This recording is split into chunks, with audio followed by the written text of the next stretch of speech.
اور آبادی پھر بھی بڑھتی جاتی تھی۔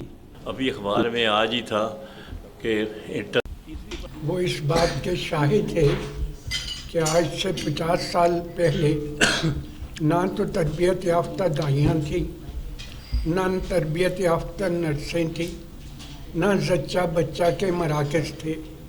تب بھی ہماری ماؤں نے ہمیں صحت مند انداز میں پال پوس کر نہ صرف جوان کیا بلکہ علم کے حصول کے ذوق و شوق کو بھی ہمارے ذہنوں میں ثبت کیا۔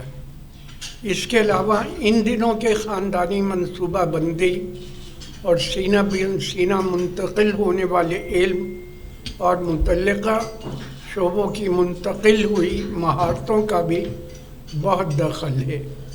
آج معاشرتی نظام بالکل بدل چکا ہے۔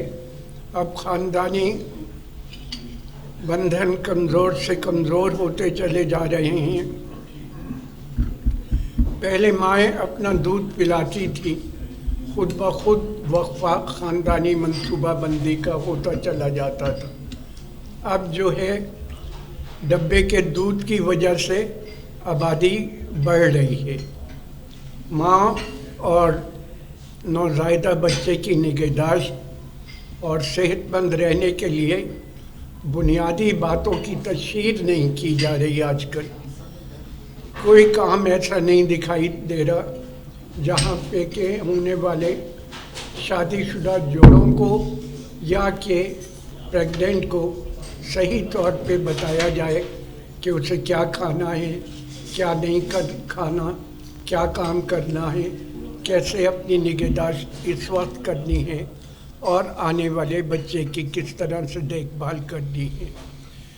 ان چیزوں کے اگر یہ ممکن ہو جائے کہ تعلیم صحت ہو، جس سے امید واثق ہے کہ اللہ تعالیٰ کے فضل و کرم سے صحت مند افراد اور صحت مند معاشرے کی مضبوط پائیدار نظام قائم ہو سکے گا۔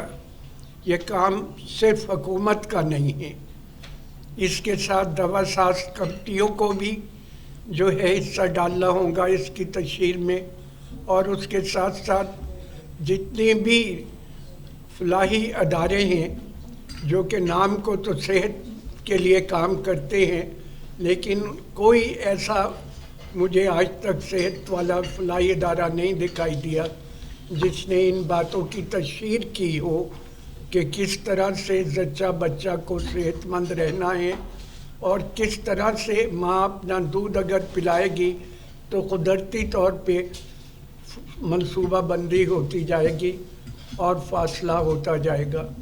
جزاکم اللہ خیر۔